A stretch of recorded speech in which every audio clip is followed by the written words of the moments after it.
Bonjour, bonjour mes chers compatriotes, bonjour les Congolaises et bonjour les Congolais, bonjour la famille du monde, bonjour la famille USK. Moi c'est Maman Olga depuis les États-Unis à Los Angeles. Nous sommes minuit, nous sommes 0 heure à Los Angeles. Maman Olga, la maman de 92%, la maman des voix sans voix, la maman des peuples congolais abandonnés à eux-mêmes, la maman de la jeunesse congolaise dont on a privé de tout. Mes chers compatriotes, moi c'est Maman Olga, que vous m'avez pas vu depuis un moment. Mes chers compatriotes, j'ai pas abandonné le combat, mais c'est juste des situations qui se sont présentées que Maman Olga n'a pas pu se présenter à vous pour essayer de vous donner des nouvelles, pour vous informer, mes chers compatriotes. Mais je sais que mes autres familles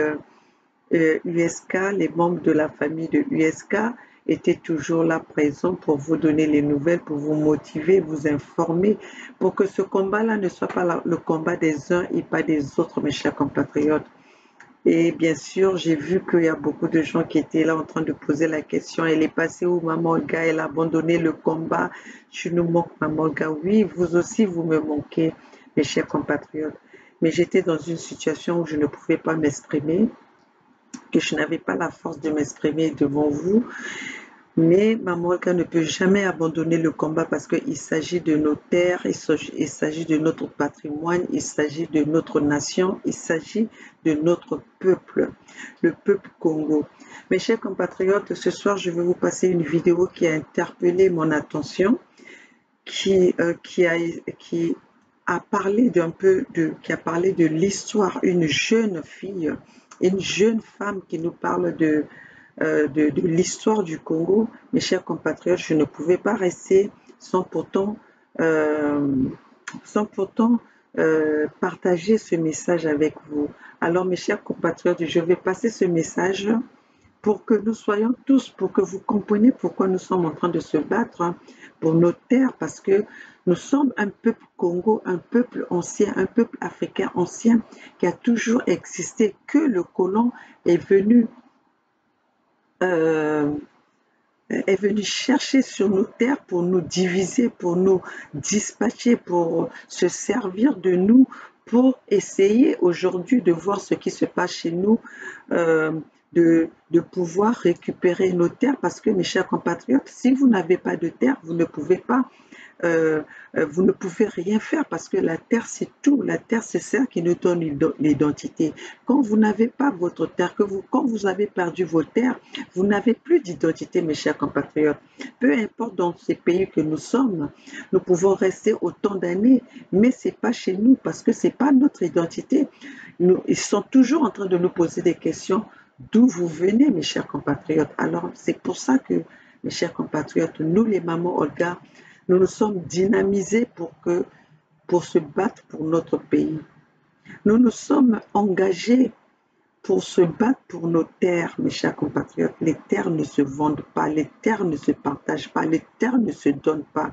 Sacrifions-nous pour se battre pour nos terres, pour notre propriété, pour notre patrimoine. Mes chers compatriotes, en, Af en Afghanistan, ils ont fait 20 ans de combat. Ils se battaient pour quoi? Pour leur terre, pour leur culture, qu'on a voulu les faire perdre. Mais mes chers compatriotes, ils ont mis 20 ans pour se battre. Chers compatriotes congolais, mettez-vous debout, mettons-nous debout pour se battre pour nos terres. Aujourd'hui, nous sommes en train de voir le Congo, on est en train de vendre le Congo à d'autres nations noires. Et ils ont même, maintenant, ils ont même quitté, ils ont même plus honte de nous, euh, euh, de nous dégager de nos terres, donner nos terres à d'autres peuples africains. Mes chers compatriotes, regardez à quel point qu'on nous déshonore, à quel point nous sommes minimisés, à quel point nous sommes considérés euh, des moins que rien. Alors, mes chers compatriotes, nous allons quand même regarder cette vidéo d'une jeune femme qui est allée décortiquer l'histoire qu'on nous a tant cachée. que les doyens que nous appelons doyens, aucun doyen du Congo, aucun ancien au Congo nous a parlé de cette histoire et que nous avons négligé un site qui est aussi important, qui a une histoire qui est inoubliable. Mais mes chers compatriotes, nos politiciens, nos doyens, ceux qui ont été avec Denis Sassou Nguesso, qui ont participé dans le gouvernement de Denis Sassou Nguesso, dans la politique de Denis Sassou Nguesso, ont tout oublié. Et c'est pour ça qu'on dit toujours, quand on veut tuer une nation, on tue son éducation. Et c'est ce que Denis Sassou Nguesso a réussi de faire, de tuer notre éducation. Nous n'avons plus de système d'éducation. Nous n'avons pas des hôpitaux. Notre jeunesse est aliénée. Mes chers compatriotes, regardons cette vidéo et nous allons comprendre notre identité, nous allons comprendre notre histoire. Chers compatriotes, nous allons regarder cette vidéo. New Fizzy Watermelon, made with real watermelon juice. Hey, it's me, your skin. Help me maintain my moisture balance while exfoliating with CeraVe Renewing SA Cleanser.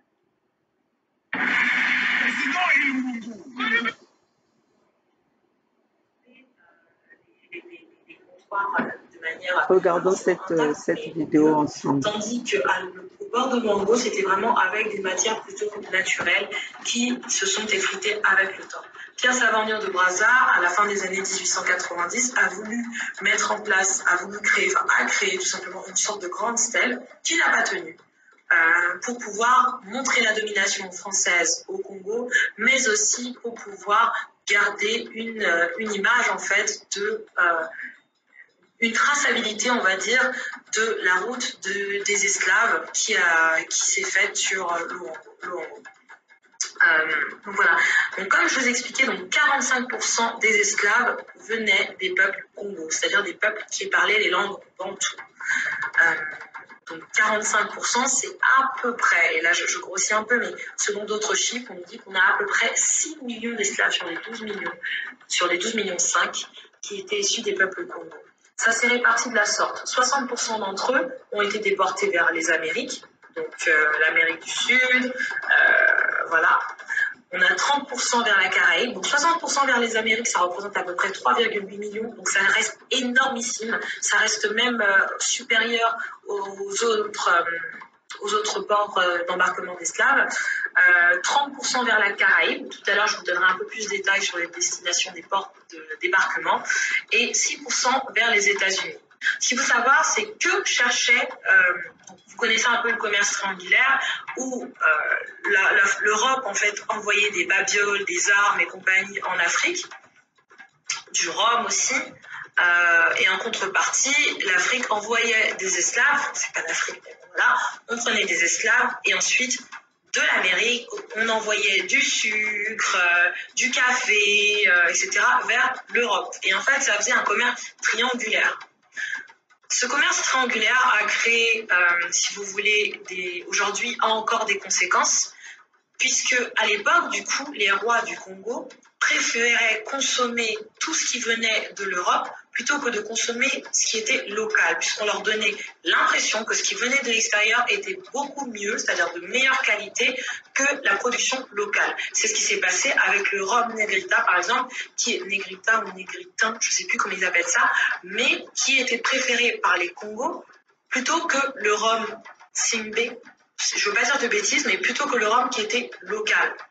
Et donc, en fait, ça, c'est resté dans les mentalités. Et c'est quelque chose à briser, mais c'est resté dans les mentalités. Ce qui fait que l'autre donnera toujours mieux que ce que moi j'ai sur place. Et tout ça, c'était toute une construction mentale pour faire croire que l'Occident avait des choses de meilleure qualité. Et c'est ce désir de toujours vouloir ressembler à l'Occident. Donc, suite à cela, je vous explique. Donc, les esclaves du port de Luango, donc on avait la côte de Luango et on avait la côte de l'Angola. Et en fait, si vous voulez, je crois que c'est deux ports. Oui, c'est deux ports. Moi, je vais plus me focaliser sur le port de Loango puisque c'est un port dont on ne parle pas. Pourquoi? Puisque le site, en fait, aujourd'hui, il est quasiment à l'abandon. Les Congolais ne s'y intéressent pas et l'international n'est même pas averti, en fait, de ce site qui existe. Aujourd'hui, si vous y allez, c'est limite un champ, en fait. Ils ont créé une nouvelle stèle pour pouvoir dire que voilà, ici, il y a à peu près tant de millions d'esclaves qui ont été déportés. On voit clairement le parcours des esclaves. Donc, vous avez plusieurs entrées. Donc, on peut voir les esclaves qui venaient du Gabon, les esclaves qui venaient de Brazzaville, puisqu'ils venaient soit en caravane, soit à pied de Brazzaville jusqu'à Loango. Ce qu'il faut savoir, c'est que Loango, c'est un peu plus loin. Je crois que c'est à 20 km de Pointe-Noire. C'est très, très, très, très long. Il y avait aussi les esclaves qui venaient du Congo portugais, donc qui représentent le Cabinda aujourd'hui. Et en fait, ils se retrouvaient tous à un seul et même endroit. Et c'est là qu'on commençait à faire le tri. Pour pouvoir être, entre guillemets, sélectionné pour partir vers les Amériques, il y avait plusieurs critères qui étaient pris en compte. C'est-à-dire que l'esclave, déjà, devait avoir entre 18 et 30 ans en moyenne, avoir une bonne force physique, donc une bonne musculature s'il s'agissait d'un homme, et il devait faire au moins 1m63. Ça, c'était une des exigences. Maintenant, il y a des peuples qui étaient refusés. C'est-à-dire que si on voyait un homme ou une femme balafré avec des traces sur le visage, automatiquement, cette personne n'était pas embarquée. Pourquoi? Parce qu'en fait, c'était un signe identitaire qui faisait que si on l'emmenait là-bas, ils allaient pouvoir se reconnaître entre eux et ça pourrait créer une rébellion parmi les esclaves. Et ça, c'est clairement ce qu'on ne voulait pas. L'objectif, c'était vraiment de les mélanger au maximum, qu'ils ne puissent pas se retrouver, divisés pour mieux régner. Clairement, c'était ça. Donc, suite à cela, donc, les esclaves se retrouvaient à ce carrefour-là. Une fois que ce carrefour, voilà, ils avaient sélectionné, les femmes devaient faire à peu près, je crois, 6 tours autour d'elles, autour de l'arbre invisible, je ne sais plus comment ils appellent ça, si je retrouve le nom, je vous le mettrai. Et les hommes devaient faire 9 tours autour d'eux. Une fois que ces tours sont faits, ils étaient embarqués. Donc, il y avait un seul chemin, c'était la route de non-retour qui les emmenait directement vers les négriers. Si jamais l'un d'entre eux décidait de s'enfuir, il n'y avait qu'une seule issue possible, c'était juste au-dessus d'une falaise et en fait en dessous il n'y avait que des reptiles. Donc c'était soit ils partaient, soit ils se faisaient manger par les reptiles qui étaient là. Donc il n'y avait vraiment clairement aucune issue. Donc voilà, c'est vraiment un port d'embarquement comme les autres, mais il y a le sang de millions d'esclaves en fait qui sont passés par là. Lors de la traversée, à peu près 10%, 20% des esclaves mouraient en route, ça représentait encore des millions. S'agissant des ports de débarquement, c'est-à-dire ceux dans lesquels les esclaves arrivaient. Alors, depuis le port de Loango, on avait principalement l'Argentine. Je ne vais pas citer tous les ports, mais je vais en donner quelques-uns. On a le Brésil avec les villes de Salvador de Bahia, Rio de Janeiro, Recife, Belém. Et le port vers Belém, en fait, redirigeait aussi les esclaves vers la Guyane française. On a aussi la Guyane, le Suriname. On a la Colombie avec Carthagène des Indes et bien d'autres. On a le Venezuela, le Panama.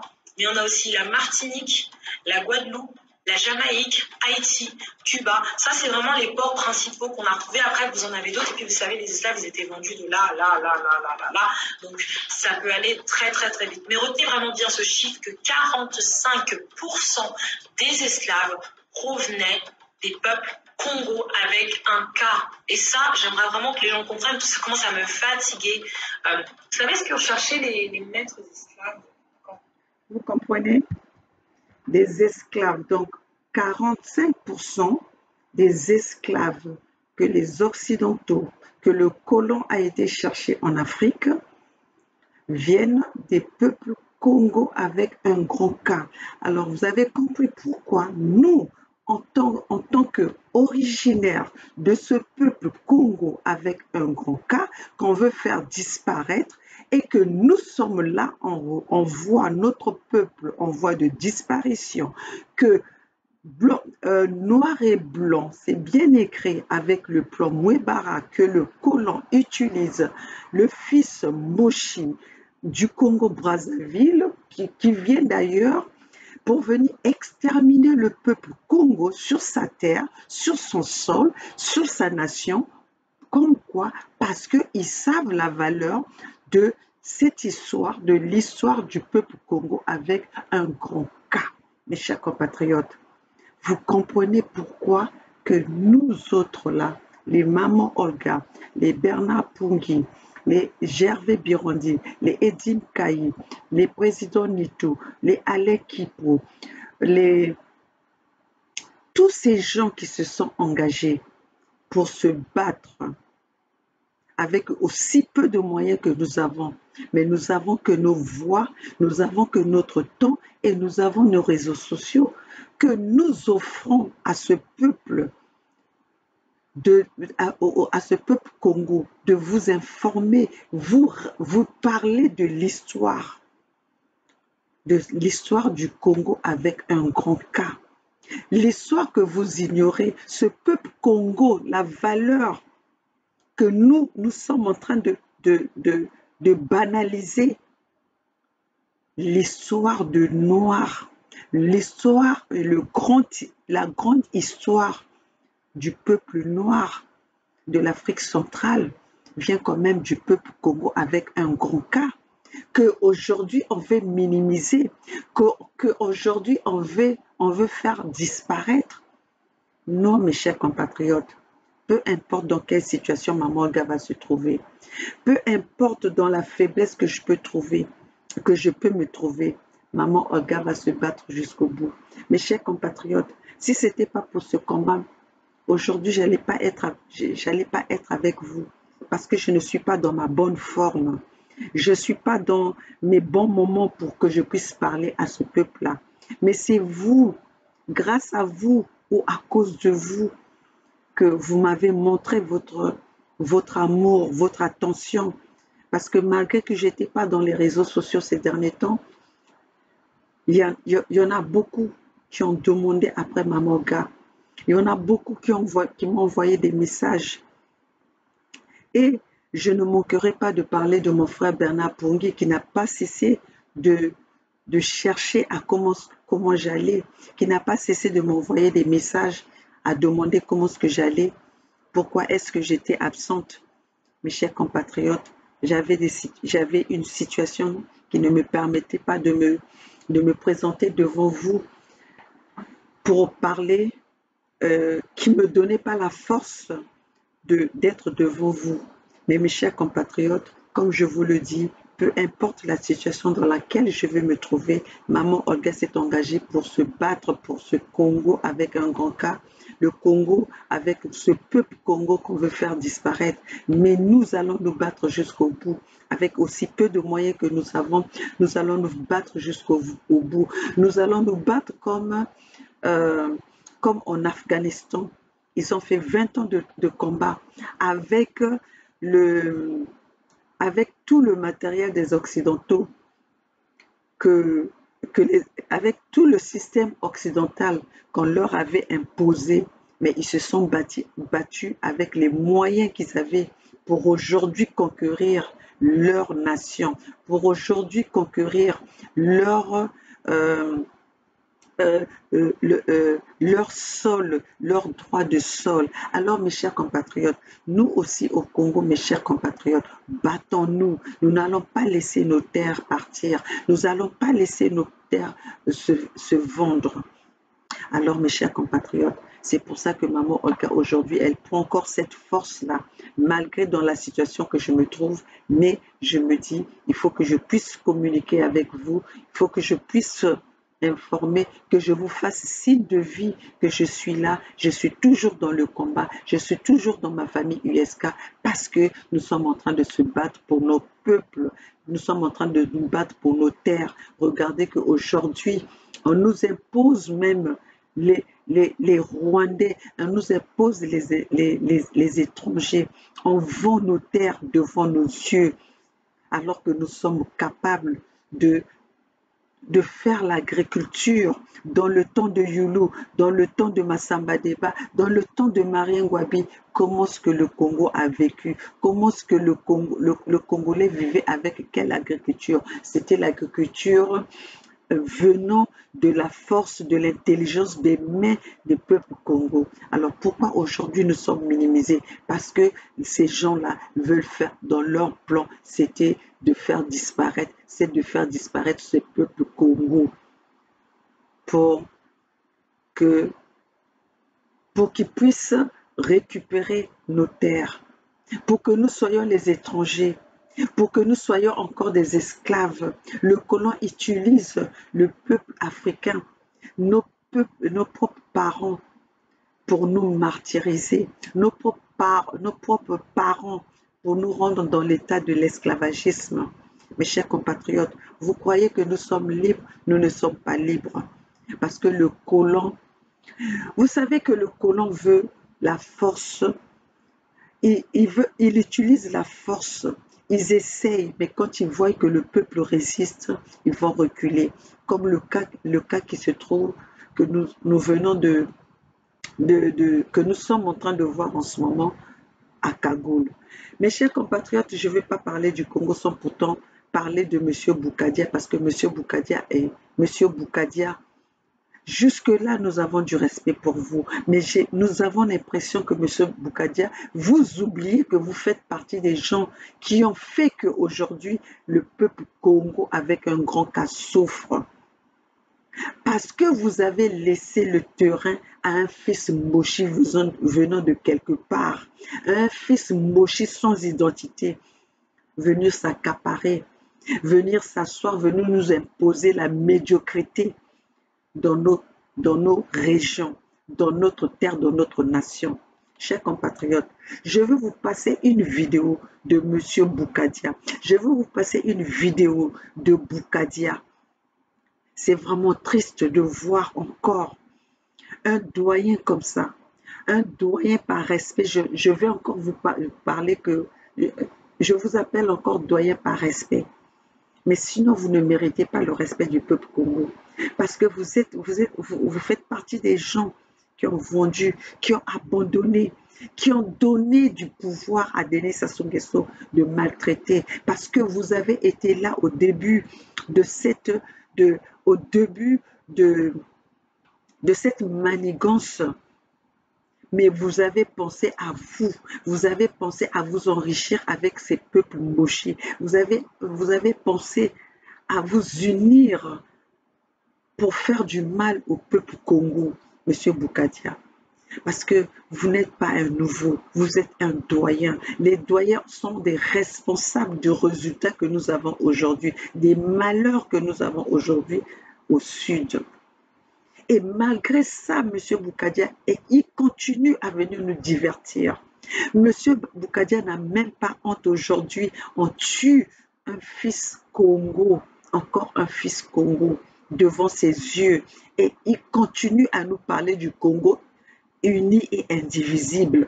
Il nous parle du Congo indivisible, alors qu'il fait partie des groupes de personnes qui ont laissé Denis Sassou Nguesso diviser ce pays, qui ont laissé le fils Moshi, le fils de Poro venant du Bénin, venant je ne sais pas de quel port, pour venir détruire le peuple Congo, pour venir diviser les fils du Congo.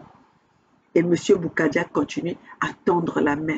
M. Boukadia continue à nous parler de la table ronde. M. Boukadia, est-ce que vous pensez à ce peuple qui a tant souffert pendant 4 générations, ces peuples qui ont été détruits, ces peuples qui ont été abandonnés? Vous avez vu l'état des peuples du Sud. Vous avez vu comment est-ce que le peuple du Sud est considéré. Monsieur Okemba Okemba Oundenge passe à la télé, à la place publique, dans les réseaux sociaux, et nous dit, ce bandit se soulève la fierté nyonso pour dire que nous avons tué au sud, le ciel n'est pas tombé. Et aujourd'hui, vous venez nous parler d'un Congo indivisible. Mais quand Okemba a parlé, nous avons tué dans le sud, nous avons tué dans le pôle, le ciel n'est pas tombé. Il n'a pas parlé que nous avons tué au nord. Il n'a pas parlé que nous avons tué à Oyo. Il n'a pas parlé que nous avons tué euh, euh, euh, chez les Moshi. Il a parlé, nous avons tué au nord, le ciel n'est pas tombé. Et jusqu'aujourd'hui, il continue à tuer. Mais si aujourd'hui même Denis Sassou Nguesso a évité le massacre dans le pool, mais c'est grâce à nous, parce que nous nous sommes levés. Le fils d'aujourd'hui s'est levé. La jeunesse congolaise, le peuple congolais à travers nous se sont levés. Nous avons attiré l'attention de ces peuples, de la communauté internationale. C'est pour ça que Denis Sassou Nguesso est au ralenti. Vous pensez que Denis Sassou Nguesso avait commandé les armes, c'était pour venir décorer le Congo, c'était pour venir décorer le peuple congolais, c'était pour venir caresser le peuple congo avec un grand K dans le sens du poil. Mais c'est un plan pour venir nous tuer. Vous avez vu qu'aujourd'hui, même des décisions se prennent à Oyo, alors que la richesse, le poumon économique est au sud. Jusqu'à quel point nous allons vous parler? Et jusqu'à quel point nous allons vous informer, peuple Congo. USK n'appartient à aucun de nous qui sommes devant les réseaux sociaux qui venons vous parler de l'État fédéral. Nous sommes là pour que nous soyons ensemble. L'unité fait la force pour que nous puissions sauver ce qui nous reste encore à sauver. Regardez l'interview de M. Boukadia à Ziana TV. Comment est-ce que vous pouvez avoir cette audace d'aller fêter les 61 ans d'indépendance? Où c'est que vous avez vu l'indépendance au Congo? Le Congo est indépendant. Est-ce que nous avons l'indépendance au Congo? Quand nos matières premières sont... quand nous n'avons pas de travail, nous n'avons pas d'eau potable, même faire une tige d'allumette, nous dépendons de l'Occident, de l'extérieur, pour que nous ayons même une tige d'allumette, pour que nous puissions avoir les papiers toilettes pour se torcher nos derrière. Nous avons besoin de l'étranger. C'est ça que vous appelez, nous sommes indépendants. L'indépendance, notre indépendance est où? Quand nous n'avons pas la liberté d'expression, c'est notre indépendance est où? Quand nous ne sommes pas libres de notre expression, quand nous sommes privés de tout, notre indépendance est où, M. Boukadia? Et vous continuez à nous parler, tendre la main, nous, le Congo uni et indivisible. Mais M. Boukadia, qui a divisé le Congo? Qui a divisé le Congo? Chers compatriotes, je veux vous passer l'interview de M. Boukadia. Vous allez comprendre que dans les réseaux sociaux, ils mangent avec de la publicité. Donc, chaque fois que nous ouvrons, il y a toujours la publicité. La fédération, à la fin du mois. Non, c'est pas ça. Et donc, nous travaillons dessus. Beaucoup de travail. C'est pas ça que je voulais vous parler. Pourquoi? Aïe. Chers compatriotes, excusez.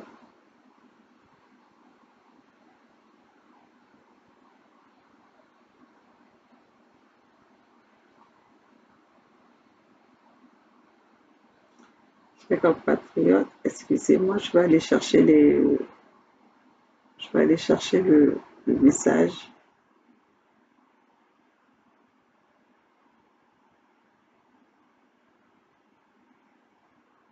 Parce que il les a mis en prison. Ça donnerait quoi et c'est quoi aujourd'hui, avec bien sûr, je reconnais avec vous.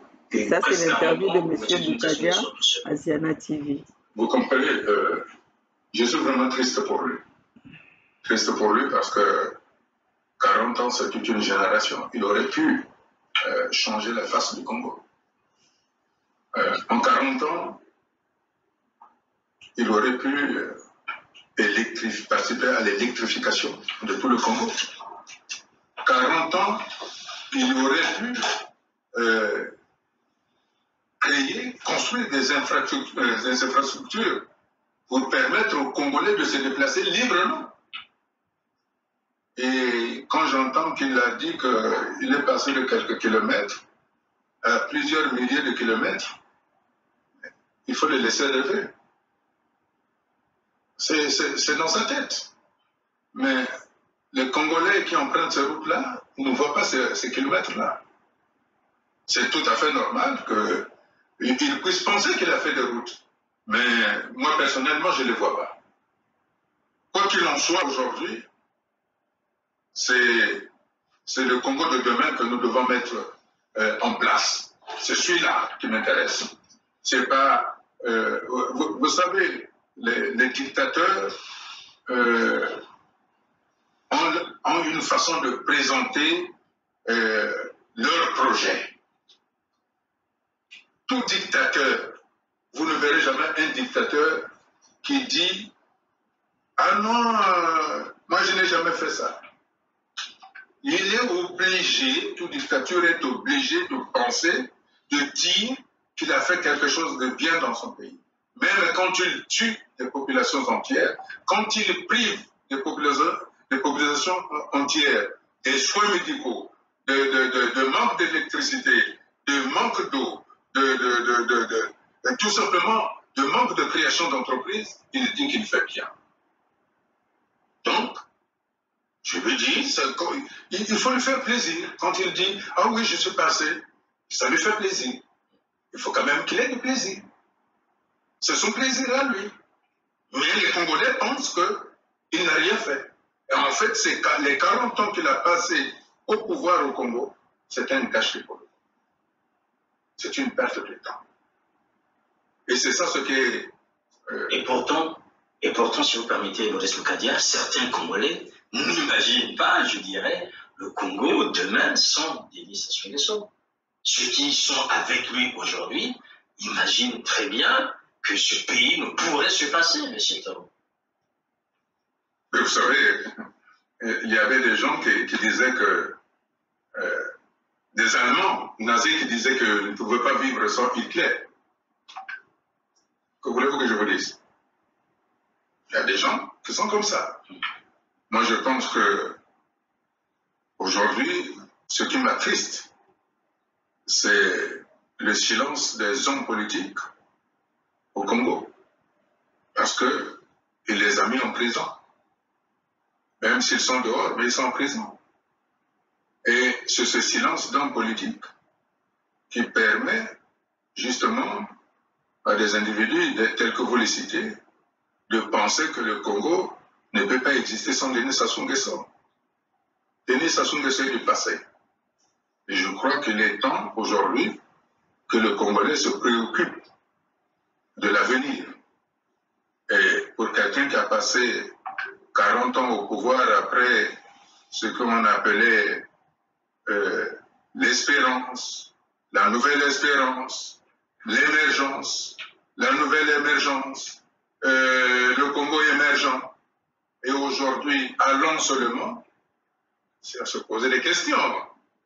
Hein? Alors, quand on voit ce qui se passe, non, mais M. Makosso, dans tous les pays du monde, il y a des plaisantins. Et ceux qui pensent que le Congo ne peut pas vivre sans M. Sassou Nguesso, c'est des plaisantins.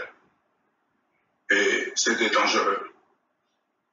Et quand les gens prennent en otage un pays entier, il faut le dire haut et fort que c'est inacceptable et ça ne se passera pas. Ça ne se passera pas, Modeste Mukadia. Vous évoquez à l'entame de cet échange des propositions concrètes par rapport à la situation actuelle. Toujours est-il que les Congolais reconnaissent que le pays ne va pas dans les conditions, je dirais dans de bonnes conditions. Ce pays n'évolue pas tel qu'on pouvait l'imaginer. Aujourd'hui, Modeste Mukadia, 61 ans après, qu'est-ce que vous avez comme proposition concrète à dire, je dirais, à présenter au Congo pour leur dire, voilà, par rapport à Denis Sassou Nguesso qui lui a eu au moins 40 ans au Congo, moi, Modeste Mukadia, président du CDRC, avec ceux qui m'accompagnent, on pourrait imaginer ce pays autrement, peut-être dans les 60 prochaines années. Écoutez, moi je regarde ce qui se passe. Vous savez, le Congo aujourd'hui, il est divisé en deux blocs. Ceux de nos compatriotes de la partie septentrionale, c'est-à-dire du Nord, pensent que dans le Sud, il y a les Bas-Congo, et ceux du Sud pensent qu'au Nord, il y a les Mouchés. Ça veut dire qu'il y a une division. Mais cette division-là est très dangereuse. Ça, c'est le premier point. Le deuxième point, dont les gens doivent faire très attention, c'est que M. Sassou Nguesso a bâti une stratégie sur un pacte dénommé la réconciliation interne-nordiste. C'est ce pacte de la réconciliation interne-nordiste qui a amené tous les cadres de la partie septentrionale, c'est-à-dire du Nord, à adhérer vers M. Sassou. Et quand certains cadres du Nord ont constaté qu'il y avait une dérive, qui ont voulu mettre en cause ce pacte, on a vu que certains ont été jetés en prison. C'est le cas du général Mokoko ou celui de M. Okombisa, ou c'est le cas du colonel Nsoro qui a été assassiné, ou c'est le cas de Pierre Onga, ou c'est le cas d'avocats. Bref, je ne veux pas citer tous ceux des grands cadres de l'armée, que ce soit des officiers supérieurs ou des officiers généraux, qui ont disparu parce qu'ils ont voulu mettre en cause le pacte signé par M. Sassou. C'est ce qui a fait que... Est-ce que ces hommes étaient signataires de ce pacte? Écoutez, moi je constate que lorsque M. Sassou Nguesso a pris le pouvoir par la force, aucun cadre ne s'est opposé de ce coup d'État-là. Tout le monde était d'accord sur ça. M. Yombi est parti en exil. M. Yombi, avant de partir en exil, vous savez qu'il a fait de la prison. Vous savez, mes chers compatriotes, j'aimerais que vous allez sur Ziana TV suivre l'interview de M. Boukadia. Vous savez, les apparitions de M. Boukadia me laissent comprendre que M. Boukadia croit que nous sommes encore à l'étape où on vient nous parler de l'histoire de Denis Sassou Nguesso.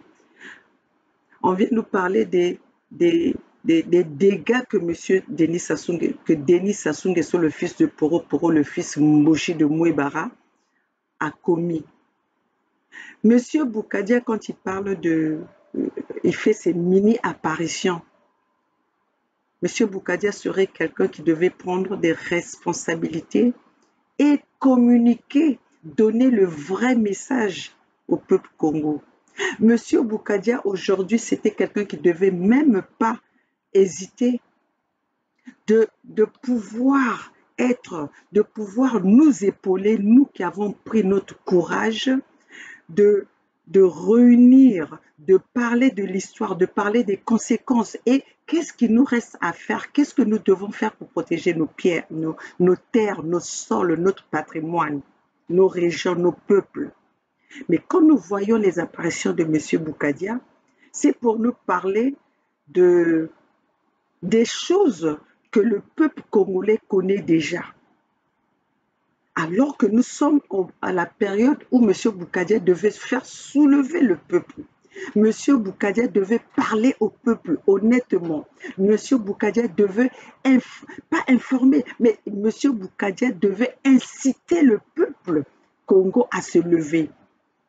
Mais ce n'est pas ce que M. Boukadia fait. Ambo Bionchi, malédiction, on doit appeler ça la malédiction, ou l'idiotie, ou la médiocrité, ou je ne sais pas comment est-ce que je peux qualifier le comportement de M. Boukadia. Parce que M. Boukadia, il croit que tous ceux qui sont passés là, ils n'avaient jamais voulu faire la paix avec Denis Sassou Nguesso. Mais si aujourd'hui même Kolela est mort, Mais Kolela fait partie du gouvernement de Denis Sassou Nguesso. Mais ça, c'était aussi un moyen de montrer que on ne voulait pas le Congo divisé. Mais celui qui a divisé le Congo lui-même, Boukadia, le dit. Et c'est la même personne que même Boukadia a sorti de sa propre bouche, que nous avons tendu la main. Il a tendu la main plusieurs fois à Denis Sassou Nguesso. Mais comment est-ce qu'on peut tendre la main à une personne qui ne veut pas dans sa tête, c'est détruire ce peuple-là que M. Boukadia veut encore aller livrer à Denis Sassou Nguesso. Tous les massacres qu'il y a eu dans le Poul, est-ce que vous pensez que c'était au hasard ou c'est quelque chose qui a été déjà prémédité?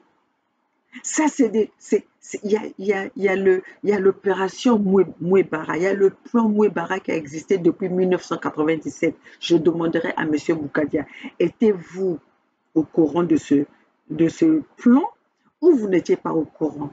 Mais si vous n'étiez pas au courant, M. Boukadia, mais nous, on a été déniché ce plan-là. On a été déniché ces opérations que vous, les anciens, vous n'avez pas pu dire, vous n'avez pas pu emmener, vous n'avez pas pu informer le peuple de la catastrophe qui se passait dans nos régions, Monsieur Boukadia. Pourquoi est-ce que vous êtes encore... Vous pensez que nous sommes au temps où vous devez porter votre cravate, s'asseoir, enlever votre moustache, raser votre moustache et venir nous parler du 61e anniversaire de l'indépendance, où vous êtes là pour venir motiver, demander à ce peuple-là de se lever pour que nous fassions une révolution pour sauver nos peuples. Nous sommes à la période de demander à nos peuples de se soulever. Parce que le moment est grave, l'heure est grave. Vous devez être là à faire sonner la cloche que le peuple Congo doit se lever. Monsieur Boukadia, pourquoi vous êtes là à nous parler du Congo indivisible? Pourquoi vous êtes là en nous parlant du Congo uni? Quand ceux qui sont en face, ceux qui détiennent toute l'économie du Congo, ceux qui sont là au pouvoir depuis 40 ans ne veulent rien entendre de ce peuple du Sud, de ce peuple qu'ils ont rendu esclave, de ce peuple qu'ils ont rendu ignorant, qu'ils ont privé de l'information, qu'ils ont privé de l'eau potable, qu'ils ont privé de la scolarité, qu'ils ont privé des soins médicaux, qu'ils ont privé de leur salaire. Vous voyez l'état de nos parents qui ont travaillé aujourd'hui, qui ne peuvent même pas se nourrir, qui aujourd'hui se lèvent le matin, ne savent pas quoi offrir à leur famille, alors qu'ils ont travaillé toute leur vie. Vous êtes encore là à venir nous parler de table ronde. Vous êtes encore là à venir nous parler de tendre la main, Monsieur Boukadia. Pourquoi vous êtes égoïste? Ça, c'est l'égoïsme, ce que vous êtes en train de faire. Ça, c'est parce que vous pensez à vous, Monsieur Boukadia, la torture que vous avez eu à subir, que Denis Sassou Nguesso vous a fait subir. Aujourd'hui, vous ne parlerez pas de tendre la main. Nzambidingue. Mais laissez à Dieu de faire son travail. Laissez à Dieu de juger ceux qui veulent juger. Mais nous vivons la réalité. Réagissons par rapport à la réalité, par rapport à la souffrance qu'on est en train d'offrir à nos peuples. Nous ne pouvons plus continuer à être les observateurs du mal. Nous ne pouvons plus être ceux qui acceptent qu'on vienne nous tuer pour nos propres richesses, pour nos propres ressources, jusqu'à vendre nos terres aux Rwandais. Mais ça, c'est même nous, c'est nous insulter. C'est nous insulter, on vous insulte, Boukadia. Parce que ça, on veut, même en fait, quand il a même insulté lui-même Denis Sassou Nguesso. Parce que 40 ans au pouvoir, et il n'a pas pu faire l'agriculture, il n'a pas pu développer quoi que ce soit. On nous parle des demi-routes qu'il a fait. Mais est-ce que vous pouvez utiliser une route quand vous n'avez pas de quoi manger? Vous pouvez utiliser une route quand vous n'avez pas de quoi mettre dans de l'essence, vous n'avez pas de sous pour acheter de l'essence à mettre dans vos voitures pour circuler sur ces routes-là. Mais vous ne comprenez pas que ça, c'est pour leurs propres intérêts. Et M. Boukadia, vous venez nous parler de la table ronde. Que signifie cette table ronde-là? Qu'est-ce que vous recherchez par rapport à cette table ronde-là? Monsieur Boukadia, on vient de tuer un fils Congo. Et vous êtes incapable de nous parler de la vérité, de la vérité qui se cache derrière cette mort-là. Mais vous venez nous parler seulement de nous voulons, on va la table ronde. Et vous êtes même incapable de parler de la situation du Congo. Vous nous parlez des Moshi, vous nous parlez du Nord, vous nous parlez des gens des nordistes que Denis Sassou Nguesso a tués. Vous pensez que les nordistes que Denis Sassou Nguesso a tués par rapport à la quantité de nos cadres, des cadres des sudistes que Denis Sassou Nguesso a tués, c'est comparable. Ils ont fait un procès, Nyangambola a bien dit, ils sont là pour l'avenir des Moshi. Que deviendra les Moshi après Sassou? Et vous venez encore nous parler de ces... Vous venez encore prôner les bienfaits. Parce que à entendre votre discours, c'est un peu comme si vous voulez nous dire que Denis Sassou Nguesso, donnons la chance à Denis Sassou Nguesso, alors que Denis Sassou Nguesso ne donne pas la chance au fils du Sud. 40 ans de pouvoir, vous avez vu l'état où se trouvent les régions du Sud, le chemin de fer bousillé. Il a ravi et aujourd'hui les propriétaires des terres sont chassés de chez eux. Denis Sassou Nguesso a pris les documents de tous les propriétaires foncières des régions du Sud pour les passer aux étrangers. Et vous êtes là encore à nous faire des discours passifs. Monsieur Boukadia.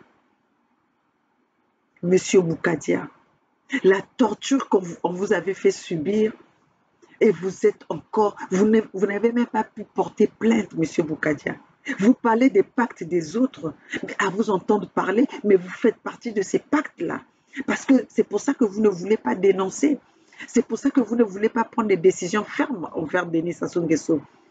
Parce que vous avez des comptes avec Denis Sassou Nguesso. Ça, ce n'est pas un discours d'une personne qui veut sauver son peuple. D'une personne qui voit la réalité en face, monsieur Boukadia. Mais vous me laissez comprendre, vous me laissez penser même à dire que vous êtes maudit, monsieur Boukadia. Parce qu'un parent est là pour sauver sa famille, pour sauver ses enfants. Vous devez être considéré comme un père, c'est-à-dire vous êtes là pour sauver vos enfants. Et que vos enfants, on est en train de les tuer devant vous, on est en train de les maltraiter devant vous. Et vous venez, vous tendez encore la main à l'assassin connu, l'assassin qui tue vos enfants. Mais moi, maman Olga, là où je suis, j'ai pris cette responsabilité de m'appeler maman parce que je veux défendre ce peuple. Et je défendrai ce peuple contre le régime de Denis Sassou Nguesso. Parce que c'est pas, on ne nous le dit pas, mais on le voit que Denis Sassou Nguesso a la haine envers ce peuple du Sud. Sinon, aujourd'hui, le Congo, les régions du Sud, Pointe-Noire, le Poul, la Bouenza, la Lekoumou, le Niari, ne serait pas dans cet état-là. S'il avait pensé un peu à ces peuples-là, pensez un peu à ces régions-là, les régions économiques, le poumon de l'économie du Congo. Regardez dans quel état nous nous trouvons aujourd'hui. Monsieur Boukadia, hein? Vous faites partie de ceux qui ont sacrifié cette partie du Sud. Vous faites partie de ces gens-là. Aujourd'hui, nous ne pouvons plus parler parler de la table ronde, comment on appelle ça, de la conférence internationale. Quelle conférence internationale? Nous sommes dans notre propre pays. Pourquoi on va parler de la conférence internationale? L'international, c'est avec d'autres pays. L'international, c'est quand ça traverse les frontières. Vous nous parlez de la conférence internationale avec qui? Avec qui et quoi? Avec quel pays? Donc, si vous parlez de la conférence internationale, c'est que le Congo c'est déjà 2 pays. Alors, laissons-nous sauver déjà le pays qui sont divisés, qui est déjà divisé. Laissons-nous sauver et protéger nos terres. Vous pouvez nous dire, Monsieur Boukadia, vous pouvez nous dire qu'est-ce qui vous dérange dans ce concept de USK?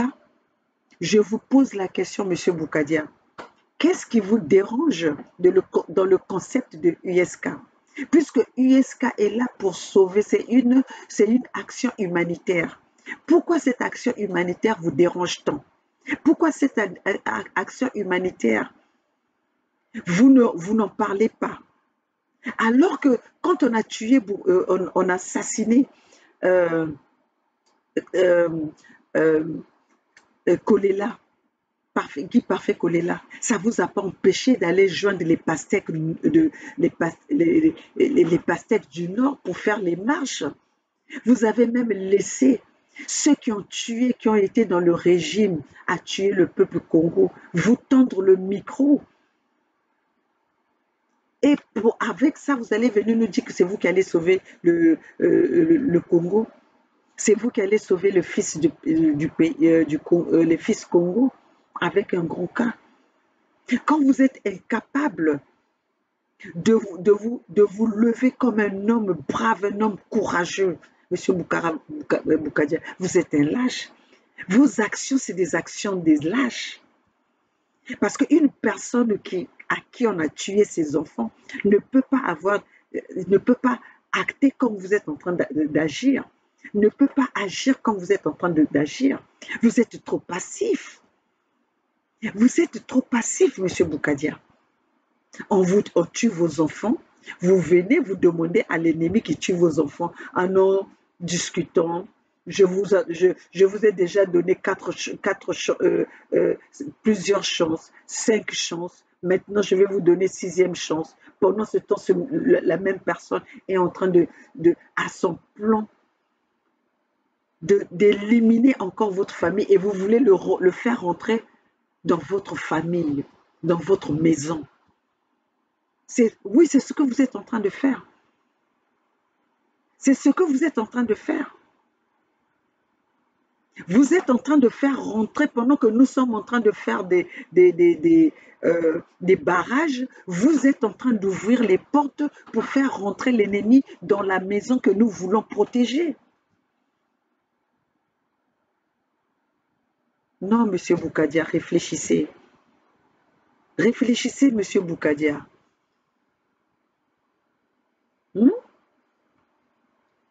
Si tu ne peux pas mettre la main dans l'édifice de ce concept de USK qui est là pour sauver les peuples Congo, Monsieur Boukadia, ça veut dire que vous n'avez plus rien à offrir à ces peuples Congo. Qu'est-ce qu'il vous reste à faire? Ouvrez le placard, enfermez-vous dans le placard.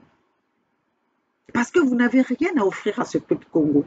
Depuis que vous avez côtoyé ces hommes politiques, depuis que vous avez été à la place publique, vous n'avez rien fait. Vous n'avez rien fait pour ce peuple-là. Si pendant 40 ans, pendant tout ce temps que vous avez été avec Sassou, vous avez été à la place, vous avez eu ces moyens où le peuple Congo vous a donné cette confiance. Vous n'avez pas pu empêcher l'hémorragie de ces enfants du Sud, de ce sang des enfants du Sud qui coulent. Monsieur Boukadia, vous n'avez plus rien à offrir à ce peuple-là.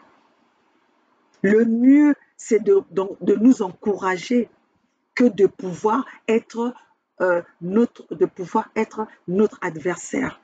Monsieur Boukadia, vous ne devez pas être notre adversaire.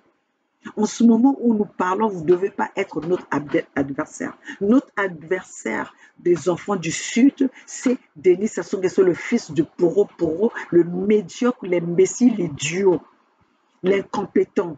40 ans de pouvoir, il n'a pas pu donner le fils que l'eau potable à ce peuple-là. Qu'est-ce que vous attendez de Denis Sassou Nguesso? La main tendue que vous voulez donner à ce fils de Poro Poro, un fils Moshi venant d'ailleurs, venu nous commander, venu nous éliminer avec son plan Mouébara. La chance que vous voulez lui donner, la chance que vous voulez lui accorder, c'est pour offrir quoi? Pour donner quoi? Pour aller où? Pour faire quoi? Monsieur Boukadia, regardez maintenant même, je commence à me fatiguer même à vous parler parce que je ne suis pas dans ma bonne forme. Mais le fait que je suis dans le combat, je me suis dit, la petite force que je vais avoir, je viendrai parler, je dois parler avec mes enfants. Mais quand je parle que je dois parler avec mes enfants, c'est pas parce que je suis plus âgée que vous, c'est pas parce que je suis plus intelligente que vous, c'est pas parce que j'ai plus de force que vous, mais c'est parce que je vais jouer le rôle de maman. Une maman est là pour protéger sa famille. Et moi, maman Olga, je suis là pour protéger cette famille, la famille Congo avec un grand K, que vous avez exposé au Mboshi, que vous avez exposé à ces médiocres, à ces troubadours. Et nous, les mamans Olga, nous nous sommes levés pour faire barrière à tout ça, à faire le travail que vous n'avez pas pu faire, à se battre contre notre ennemi qui est autre que Denis Sassou Nguesso, que vous n'avez pas pu faire, parce que vous avez offert à Denis Sassou Nguesso comment dire, vous avez donné cette permission à Denis Sassou Nguesso de pénétrer dans nos terres et tuer nos enfants, et tuer nos peuples, massacrer nos peuples. Et ça, c'est ce que nous n'allons plus laisser faire. Nous n'allons plus laisser cela se passer devant nos yeux. Quitte à recevoir ce que nous allons recevoir, quitte à périr nos vies, mais nous n'allons plus regarder. Nous n'allons plus être les observateurs du mal. Nous n'allons plus être là à applaudir notre ennemi. Et nous ne serons pas là les cireurs de pompe des médiocres. Nous ne serons pas là à écouter la médiocrité et les imbécilités, l'idiotie du fils de Poro Poro qui nous a rien apporté et qui nous apportera jamais rien.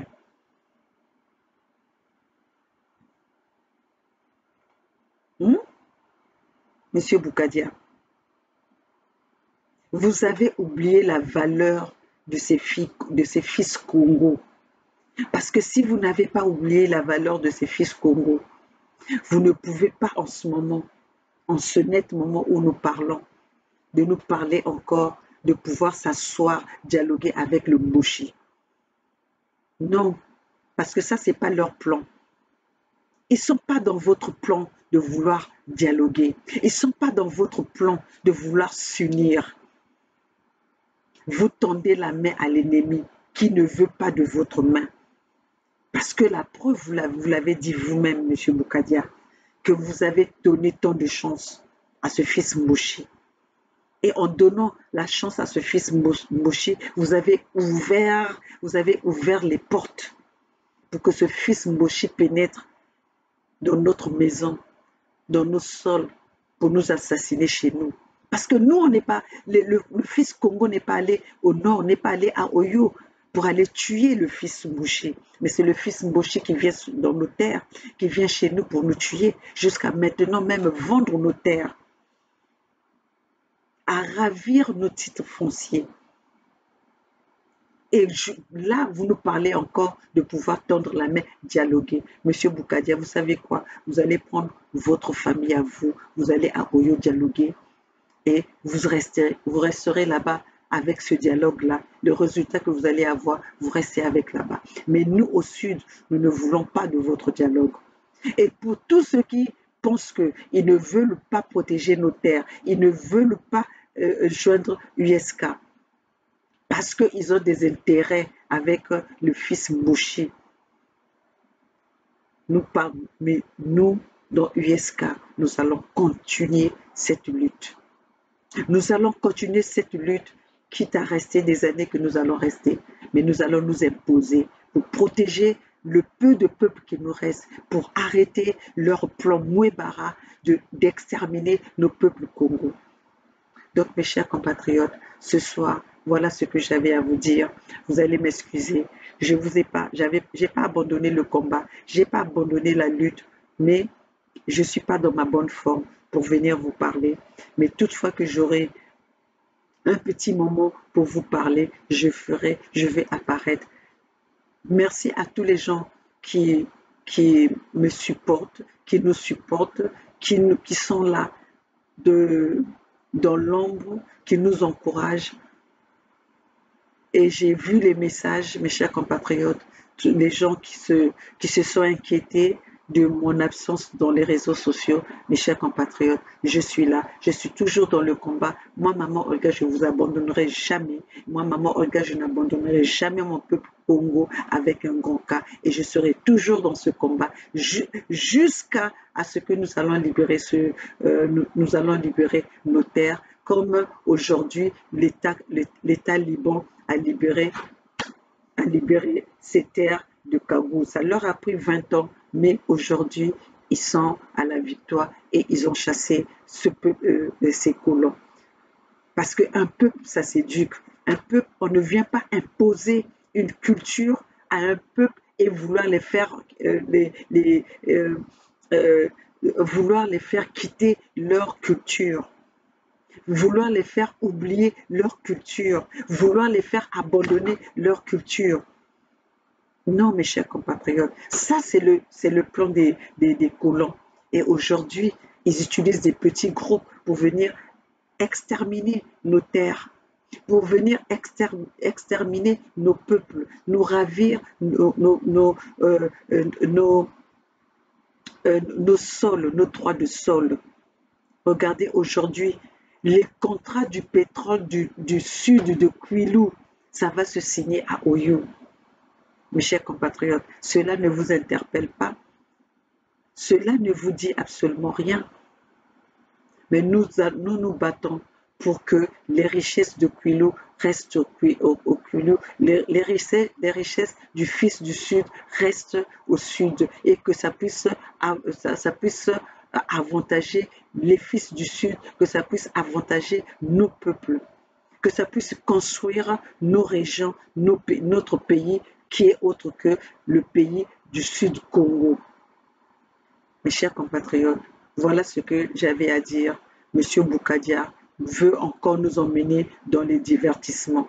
La preuve lui-même, il le dit, les hommes politiques, il n'y en a pas, mes chers compatriotes. Alors, ne suivez plus ces hommes politiques. Soyons vous-même politiques. Soyez vous-même responsables. Le président Lissouba l'avait dit, ce n'est pas la communauté internationale qui viendra sauver le Congo, mais c'est le Congolais qui va se sauver. Alors, nous vous incitons à se lever tous ensemble pour pouvoir combattre notre ennemi, pour pouvoir combattre ce régime qui nous a pris en otage, ce régime que le colon utilise, ce régime que le colon fournit les armes pour venir nous tuer et s'accaparer de notre terre. Alors, mes chers compatriotes, vive USK, nous allons nous battre. USK, c'est le chemin pour la libération, c'est le chemin de l'indépendance de notre pays, de nos régions. Mes chers compatriotes, seuls vous et moi qui allons libérer nos terres, seuls vous et moi allons proclamer la libération de notre pays. Alors, soyons tous ensemble pour la libération de notre territoire. Alors, mes chers compatriotes, le Mbongi est ouvert. C'est le moment de venir verser, déverser. C'est le moment de venir traiter ce que nous avons dans nos cœurs. Regardez M. Boukadia, il passe dans tous les médias, mais sauf dans les médias, les médias qui est créé pour communiquer, pour donner la possibilité, pour donner la visibilité à ces fils Congo. Mes chers compatriotes, tout cela nous parle de à qui nous avons affaire et nous parle quelle est la responsabilité de M. Boukadia. Alors, mes chers compatriotes, tous ensemble, c'est maintenant ou jamais, tous ensemble pour sauver nos pays. Vive USK, tous au Mbongi, le dimanche prochain, le Mbongi est ouvert. Chacun vient s'exprimer. C'est pas le moment de se jeter les pierres, c'est pas le moment de s'accuser, mais c'est le moment de déverser, de laver notre linge en famille. Alors mes chers compatriotes, moi c'est Maman Olga depuis les États-Unis, la maman des 92%, la maman des voix sans voix, la maman de la jeunesse, la maman de maman, la maman des grands, la maman des petits, la maman du peuple Congo avec un grand K. Alors mes chers compatriotes, ça, c'était l'apparition de Maman Olga depuis un moment que on ne s'est pas vu. Je vous manquais, vous me manquez, nous sommes ensemble, nous continuons la lutte. Seule la lutte libère, la lutte a continué. Maman Olga depuis les États-Unis à Los Angeles.